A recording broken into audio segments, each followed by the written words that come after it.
This is Your City Could Be Better, because it could be. I'm David Plotz. If you love your city and still complain about it, you're in the right place. Ali Vallarta, does homelessness look different in Salt Lake City than it does in other cities? I don't think so. I mean, I haven't lived in a lot of American cities, but numbers are on the rise, wealth gap climbing up. It's dangerous in the winter when it gets cold here. It can be even more dangerous in the summer when it gets hot. I think we all kind of know what the faces of people experiencing homelessness are. Like, we've seen those stats for decades now. A lot of people who are veterans, a lot of people who've experienced sexual assault, a lot of people who were recently housed more and more, like just couldn't afford rent, got priced out. So yeah, it's a growing problem in every city. Utah is bidding to become the site of one of the most ambitious and controversial public policy experiments in America. The state of Utah is planning to build a 16-acre, quote, homeless campus. I'm not sure who calls it the homeless campus, but we're going to call it the homeless campus on the outskirts of Salt Lake City, where homeless people with mental illness or addiction issues primarily could be housed and in many cases involuntarily committed. The homeless campus mega shelter, which could potentially house 1,300 people, which is about a quarter of Salt Lake's homeless population, is the brainchild of conservative think tanks aligned with Silicon Valley. And it's an idea that is very much being embraced by lots of people in the Trump administration. So I'm David Plotz, CEO of CityCast, and I'm joined by Ali Vallarta, the host of CityCast Salt Lake. Ali, welcome to Your City Could Be Better. It's good to be here. I agree that our city could be better. Yeah, your city could be better. I mean, I've been to Salt Lake. It's pretty cool, though. But tell us a little bit about what this homeless campus would be like, where it would be built, and when it might open. Yeah, there's so much that we don't know. What we know, like you mentioned, they're aiming for 1,300 beds. And you called it a campus. We've heard it called an institution, a mega shelter. Some folks have referred to it as an internment camp. The goal is to have this thing open by 2027, which is really ambitious because this is a really expensive project. And we're not even certain where all this money is going to come from. We're looking at $75 million to build this facility and then an additional $34 million a year to operate. It's to be built on the west side of our city, which every city has these, right? The neighborhood where all the, quote, undesirable projects get dumped. For us, that's the west side. So there's also a level of like people feeling this is just being sited in their backyard with no public input. The big thing here that I think people have pointed to is that what this conversation is doing is dividing perspectives about how we treat homelessness and housing into two camps. Historically, it's been a housing-first approach, right? Buckle your seatbelt first. We house people, and then they're able to be treated for whatever they need in order to maintain their housing. This approach is a treatment-first approach. So basically, you get court-ordered into a facility. You are forced to, quote unquote, reckon with any mental health issues, and then you get moved into housing. Now, up until now, we've heard very little about what it would mean to move people out of this facility. Right now, we just know what it could look like to get people in. That's $75 million to build. Sounds grossly low. I will bet you I won't bet you $75 million, but I will bet you by the time that thing gets built, it does not cost $75 million. But that's a side note. Where did the idea for this come from? So the idea for this came largely from a group called the Cicero Institute. And anybody who lives in like Austin or San Francisco and is listening is probably familiar with this think tank. You called them a conservative think tank. I think they would disagree. The founder of the Cicero Institute is Joe Lonsdale, who is the co-founder of Palantir. David, do you want to describe what Palantir does for the uninitiated? Well, Palantir is the huge big data company that it contracts with the Pentagon and is responsible for a lot of the most advanced kinds of surveillance that is being done in the world. And it mines huge amounts of data in ways that, frankly, we don't even know. I mean, it's all mostly under DoD contracts. But it's very secret, and it's highly based on surveilling, gathering lots of bits of information, painting a picture, and using that to identify people and target them for something. Building a surveillance ecosystem for the U.S. government. So I think that's related because basically leaders from this think tank gave this presentation to the Utah Homeless Services Board. And they are seen, and I think rightly so, as sort of the architects of the idea to build this shelter. And there were four things in this presentation that raised the hackles, I think, of journalists in the room and also longtime homeless providers in the room. So the first thing is, this is all based around the idea of involuntary civil commitment, which already exists in Utah. I'm guessing this exists in DC. Basically, the idea that if you believe someone is a threat to their own safety, you can court order them to 24 hours of like being held. And then after there, the court decides their future. Does that sound familiar? Yeah, absolutely. Yeah. And so what this would do that's different, because right now we have civil commitment in Utah. There are probably people who are already experiencing homelessness here who have been civilly committed all over the place. This would turn civil commitment into a place. And I think that is like, for me, the top line of this project is that's the big change to how we think about civil commitment. The other big change to how we think about civil commitment, which is involuntary, is that, you know, I interviewed someone, Devin Kurtz, who works for this think tank, was involved in putting together these notes and this presentation. And he said that we need to think about civil commitment in terms of violations of the social order. Now, that to me is like really different from how we've thought about civil commitment in the past. So what does it mean for someone to violate the social order if they're in a park, if they're on the street? And I mean, if you read the room on the path of civil liberties, on the militarization of our streets in this country, like there are a lot of reasons to kind of like, you know, for your spidey senses to go off at that. The third piece of this, which gets me to the Palantir of it all, is that in order to go to this facility, you would have to get on a registry. And so, okay, we know that it is already hard when it comes to meeting people where they are, to talking to them, to getting them into housing, to like, if you come in there hot and heavy with, we're going to put you on a registry, I don't know why anyone would submit to that. And also, why do we need to do that, right? So that's where I'm like, okay, I need to remember that this is an organization whose chair is like involved in modern surveillance in the US. So a lot of people, when they hear about this homeless campus, this mega shelter, this institution, immediately harken back to a time before you were born, to the pre-Reagan era world where there were massive institutions, many people were involuntarily committed, and then during the 80s there was a deinstitutionalization. A lot of people who were mentally ill or had sometimes had other health or mental issues, psychological issues or addiction issues were released kind of without any real plan, often onto the streets. And the kind of modern era of homelessness, many people trace to this time of deinstitutionalization. And I think there was a widespread agreement that these institutions were horrible and cruel to people and mistreated people and didn't, you know, see people for individuals and didn't treat the meaningful difficulties that they were having. And then there was also a widespread agreement since then that homelessness as a kind of experience for people and as an experience for society is also not great. And the amount of homelessness that occurs in the United States is concerning, both for the people who are experiencing it and also for people who witness it, because it makes people feel unsafe in their cities. So how much of what is going on with this Cicero Institute is truly hearkening back to this pre-Reagan era, and how much of it is do you think, a new idea about what institutionalization can do?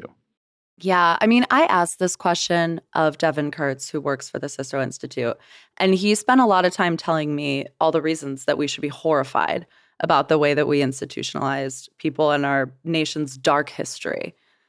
I don't feel that I fully understand all the ways that this would be different, especially as we still don't have a really firm sense of the piece where people leave this facility. Like, again, so much of the discussion has been about how to get people into this facility, presumably through civil commitment.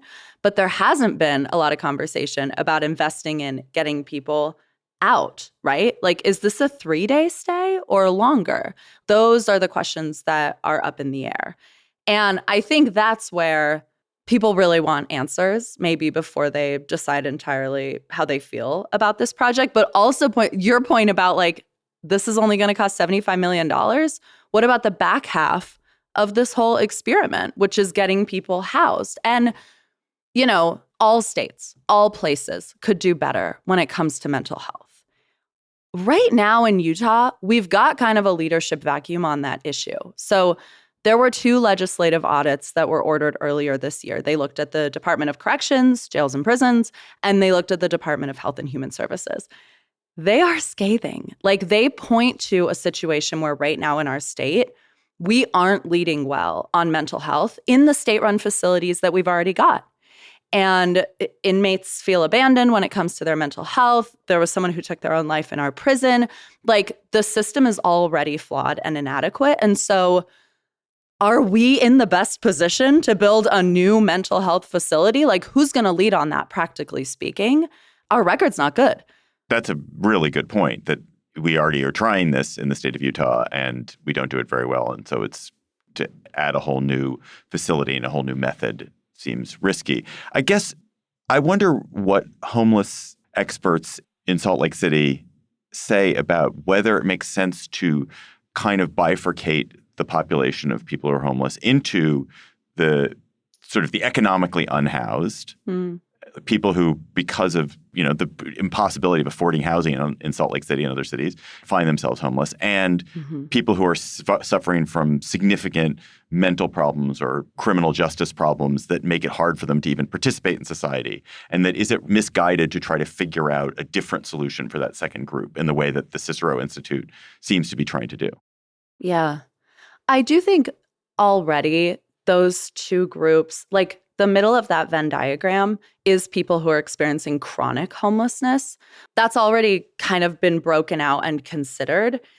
You've been in news and media for a long time, David. So do you remember back in, I don't know, maybe 2007, there were all these headlines that Utah solved homelessness?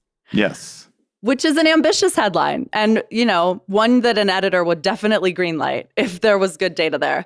There was even like a story from Jon Stewart about how Utah had solved homelessness. And that whole experiment, what actually happened there is that the state and the county and the city all came together and they put together a list of the 17 people who were experiencing chronic homelessness. They basically looked at like, who are these individuals that end up on the street time after time, year after year? And they created a system to house them with wraparound services. And it was massively successful. It had like an over 90% retention rate, that program. And that's what led to those headlines.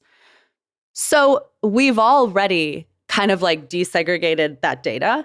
And we've already tried a program that kind of worked and kept people housed while we look, you know, upstream at some of the bigger, more chronic issues that lead to homelessness.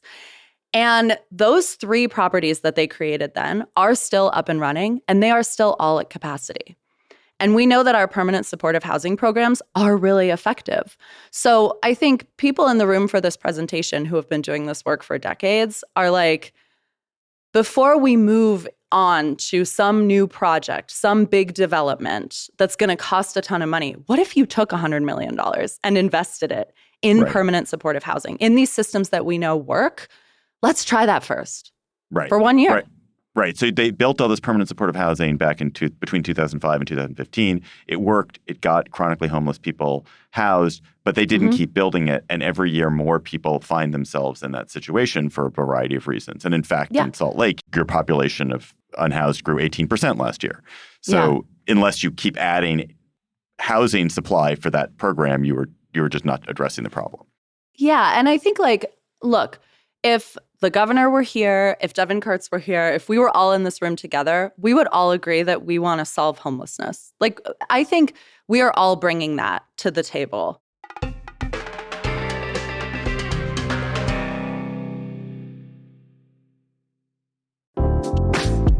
Hi, I'm David Plotz. I'm the CEO of CityCast, a podcast network that includes this show you're listening to, and also 12 other CityCasts in 12 other cities.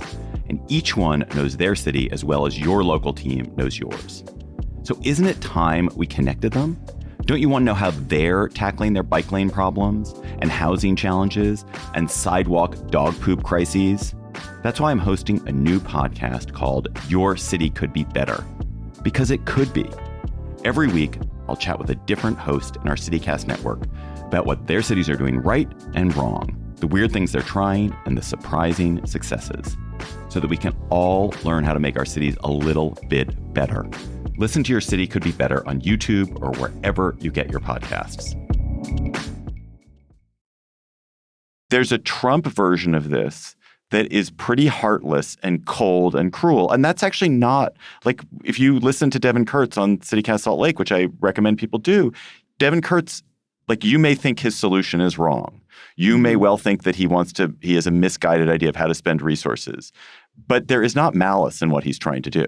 Like, it is, Allie's like shaking her head. Maybe there is malice. I think there's a genuine public policy difference, and you and other people are very skeptical of this. But I do think it doesn't come from a place of cruelty. It comes from a place of wanting to make cities safer and wanting to improve the lives of the people who find themselves homeless. Don't you? Yes, do you I not agree with that?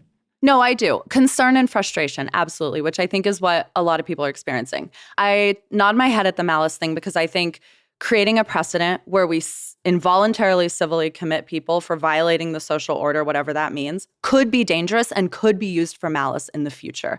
And those are the kinds of considerations that we have to make now before we're on a runaway train, because another piece of this proposal was removing the Disability Law Center as the state protection and advocacy agency. And so it's like there are other things in motion here that I think civil rights lawyers are really concerned about. And I really, really, really don't want to minimize that piece of this proposal, because I think it will be when there's a shiny headline about like Utah moving to cure homelessness with this massive, expensive, huge project and this new idea. But yeah, I mean, to your point, David, like homelessness providers would say, we don't need a disruptor. Like, we're in the disruptor era, right? Everybody's like asking, how can we disrupt this? Can that make it better, more efficient, et cetera? We don't necessarily need a disruptor. We just need more investment. But it's totally fair for people to feel like the situation hasn't improved since 2007 or whatever, and that the system is broken. And I think part of the reason for that is because it's so massively underfunded. I think there's an interesting piece of this, which is the Utah piece of it, which is that Utah, because of the LDS Church, I think primarily, has an interesting reputation as being a place where you're building a humane conservative community, because the LDS Church has these very strong sort of self-supporting and community-supporting qualities to it. And so that when things are tried in Utah, they get a sort of sheen. And it wouldn't surprise me that if this ends up being tried in Utah, the fact that it's Utah gives it a kind of imprimatur of goodness that carries it forward to other states, and where it's not as examined as closely. Because I do think you guys have this reputation of being sort of a warm-hearted place. Yeah. And our governor is better at rhetoric than others. But I think we've also seen a pivot here away from warm-heartedness. An example of that is that Governor Spencer Cox told the feds that we would be eager to receive a 10,000-bed ICE detention center in this state. And that comes less than a decade after the state signed a compact and actually sent a letter to the federal government asking for more immigrants, right? So there's like also this sort of political transition at play a little bit, where the state is more and more keen to be well received by the federal government, to sort of like go with their flow. And it's felt like a pivot for people who live here, which I think is funny, because from a national perspective, we've seen our governor sort of become the face of like, you know, quote unquote, reason, disagreeing better, et cetera, in the Republican Party. But inside this state, people have felt a real pivot from him in his politics. So I think we would be remiss not to mention that I do believe our governor, Spencer Cox, would like to run for president. And he would love nothing more than to bring the nation this project as a shiny solution to homelessness and say, look, we solved it in Utah. We do things better in Utah. Let us bring this approach to the rest of the nation. But fundamentally, this is a national approach that's being brought to us in Utah. The Cicero Institute is based in Austin, right? So the messaging on that is slick. That's so interesting. And also, it also seems to be a state solution that's being brought to the city. Does the city of Salt Lake want this facility built in Salt Lake? Or is this something that the state legislature is mandating kind of against the wishes of the residents of the city? I think the residents of the city want to see people housed. And I think that in time of economic crisis as well, I think a lot of people are reckoning with the fact that when they see someone experiencing homelessness, they're keenly aware of the fact that that could be their family if they had a medical bill or so there's also, I think, an emotional piece to this. Like, people are emotionally reactive to homelessness because it's awful and it's a terrible picture and it's a terrible product of the society that we've built. I think people in Salt Lake City would like to see the state looking upstream at solutions, building more affordable housing, raising the minimum wage, like actually talking about poverty and not trying to disentangle poverty from homelessness in those conversations, which I think we can demand our elected officials do right now because they all are like running around trying to get a tattoo of the word affordability on their arm. And so this is like the time to bring them this issue and ask for like a real systemic solution. That said, the city itself in terms of this project, this campus, seems kind of poised to throw up its hands and say, we want the state to solve this problem. Our mayor has said that like she wants more state investment on this issue. And so this is what they've brought. This is their big idea. You kind of just answered this already, but I guess you have this major homelessness problem. You have a major affordability problem. But when it comes to people who are skeptical about this homeless campus, what do they think should be done? How would they spend the $75 million plus $34 million every year instead? Would it be on this permanent housing? Would it be on raising the minimum wage? Would it be on building more affordable housing? What do you think the best ideas or most compelling ideas are? I think that what we hear time and time again is the solution to homelessness is housing. We need to build housing that has wraparound services, permanent supportive housing, so it's called.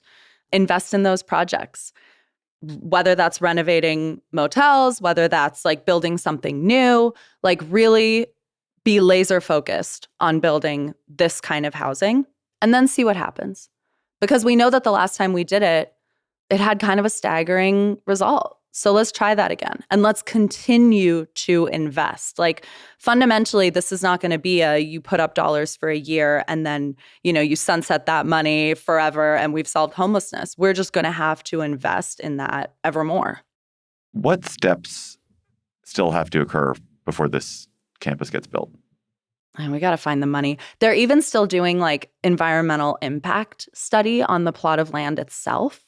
But the big thing is going to be finding all these dollars. And there's also a lot of anxiety that like dollars are going to be pulled from other programs to fund this. And so what does that mean, right? What programs?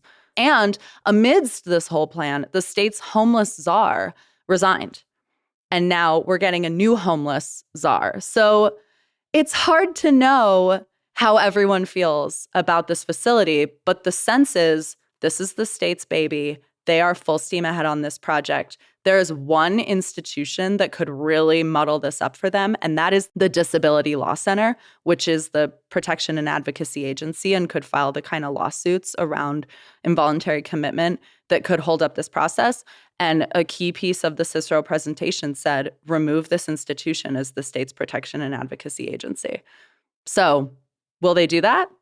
I don't know. All right, Allie, what can listeners who aren't necessarily in Salt Lake take away from this conversation to make their own city better? I feel like you're not going to like this because I'm going to point to a national thing. But something I have learned following all of this is that all roads lead to Medicaid, David. Like, in terms of like how we fund these kinds of projects, in terms of like how we actually get people connected with resources and off of the streets, so many people I talk to point to Medicaid. Like, all roads lead to Medicaid. And I think that's the thing that's so interesting about all of this to me is like some of the same voices behind this project are also behind cuts to Medicaid when it seems like that's the apparatus that could fund all of this or be a huge resource. So I just more and more am like, wow, Is Medicaid the most important program in this country? It might be.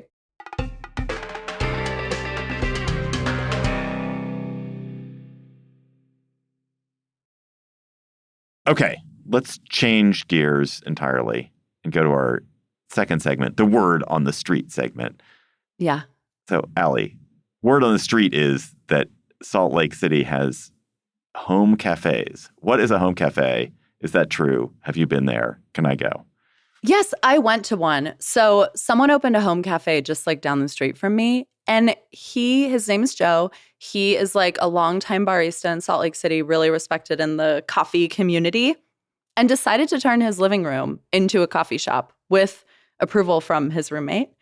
And people have been frequenting this place. So you go on Google Calendar, you book a 15 to an hour long slot to go get a gorgeous cup of coffee. And he calls it like kind of his research and development kitchen. Like he tries new recipes and new flavor profiles and whatever. But it's such a clever idea and it's really taken off. And now we're told that there will be a new home cafe opening in Salt Lake City. And we've got a home non-alcoholic bar open in Salt Lake City. That's also someone's living room and a living room vegan barbecue place. So, and are those legal? Yeah, I mean, I guess, right? You're inviting friends over to have coffee. But they're paying. Are they paying? Do they have to pay? It's a donation. So you don't have to. How much did you donate for your coffee? Well, this is the amazing trick of the donation-based meal is that I'm always going to pay more than I would have for the not donation-based meal. So, I mean, anywhere from, $10 to $12. And do you have the right to sit when you make your donation? Yeah, little tables and chairs there. You can sit down and hang out and have a chat. And it's inside. It's inside. It's in the living room. You're in the living room. It's like, come on over and have a cup of coffee. I love this idea, but I'm just wondering if I were Joe's neighbor, would I love this idea? I would have thought that there would be significant annoyance from people who live next door to Joe or who, live in the apartment below Joe, who are like, what the heck is going on? That's like a very American thing to be worried about. And I think it's very fair. One of the reasons I'm so delighted by the home cafes is that I feel like it really turns our whole the US is the country where we build giant bedrooms and tiny living rooms. Like we love our private space. And it kind of turns that individualism on its head a little bit of just inviting people over and into your home and into your space. You could also argue that it's a reaction to the sheer cost of per square foot of renting space to open a coffee shop or open a bar. But there is something cool about just trusting the process and having faith in the idea that people who come and find you because they want to try your absolutely banging peanut butter latte will behave well. Right. And so far that experiment has played out. And I'm like, more of that. Because we've been sat here talking about homelessness this whole time. And what if we brought that kind of ideology to more of the issues in our community? Yeah, I think that's a totally beautiful thought. And I think you're absolutely right that it relies on a kind of expectation of communal behavior that you think people will not live up to, but actually they will live up to it because you've invited them to be their best selves. You've invited them to be a guest, to go be a guest in someone's home. You're a guest in someone's home. You behave yourself. You were gracious. Yeah. You're, in a way, making it a private space causes you to behave much better than you would if it were a restaurant and you were engaged in an economic transaction, which is I paid for that. I'm going to, that's my seat. You didn't honor my reservation. I was here, 5 minutes late and you gave away my table. What's wrong with you? When things are transactional, people behave much worse than they do when they feel it is a kind of social relationship. Yeah, or when they're coming from a place of curiosity and there's no expectation. It kind of puts people a little bit on their heel in a way that is fun. Now I want to open a home cafe and just to see the kind of people who would come through the door and how they would act. And maybe I'll play tricks on them. That'd be great. Sounds awesome. So you described this when I asked you about this over email as a Salt Lake phenomenon. Is this a Salt Lake phenomenon? Is this a thing that people are oh, wow, Salt Lake has this new trend? Or is this just a phenomenon and you just happen to notice it in Salt Lake? I have no idea. I've only ever been inside someone's home restaurant or to a home cafe in other parts of the world. I've never done it in another US city, But I'm curious. I feel like, reply to this episode. Let us know if there's a home cafe in your city, because I want to know if this is like I haven't seen the New York Times trend piece, but maybe it's coming. Priyanka, our producer, one of our producers, is saying there's a private home in D.C. that's trying to become a concert venue. Now that seems tricky. Yeah. That's where all my like good faith in community building sheds away. And I'm like, no, I'm not moving in there. We'll see. All right. Ali Vallarta, host of CityCast Salt Lake. Thanks for coming on Your City Could Be Better. Listen to Ali every weekday on CityCast Salt Lake.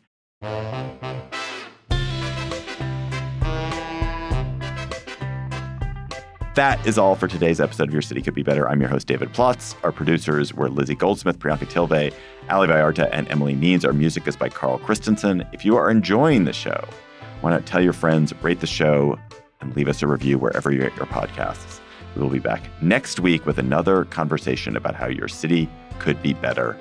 Talk to you soon.